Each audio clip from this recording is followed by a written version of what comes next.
ए हमीद की अमृतसर की यादें का एक वर्क। अमली और तख़य्युलाती दुनिया का फ़र्क। एक हफ्ते बाद राजिदा का ब्याह हो गया।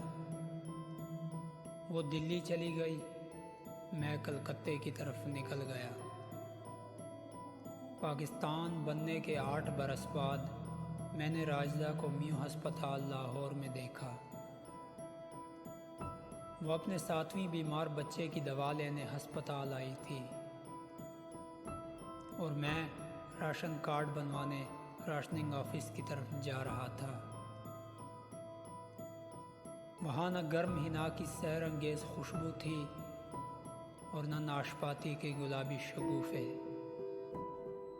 न मेरे बदन पर सिल्की कमीज़ थी और न राजिदा की नाक में अकीक दमक रहा था।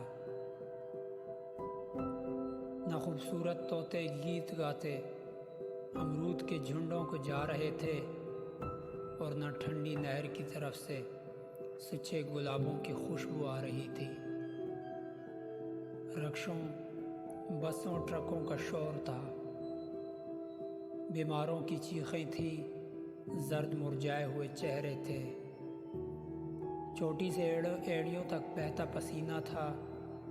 गर्मी में झुलसते दरख्तों पर बैठे प्यासे कौवों की काएं काएं थी और भागते दौड़ते, गिरते पड़ते, गिर कर उठते, उठ उठ कर गिरते, मरते हुए लोगों के हुजूम थे। राजिदा के हाथों में मेहंदी की जगह बीमार बच्चा था और मेरे हाथों में गुलाब के शगुफे की जगह राशन कार्ड था। न राजिदा ने मुझे पहचाना, न मैंने राजिदा को पहचाना। वो बीमार बच्चे को लिए और मैं राशन कार्ड को लिए आगे गुजर गया।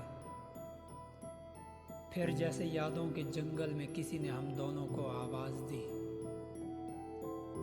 हमने पलटकर एक नज़र एक दूसरे को देखा।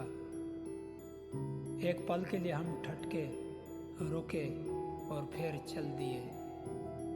उसे अपने बीमार बच्चे के लिए दवा लानी थी और मुझे अपनी छोटी बहनों के लिए आटा लाना था।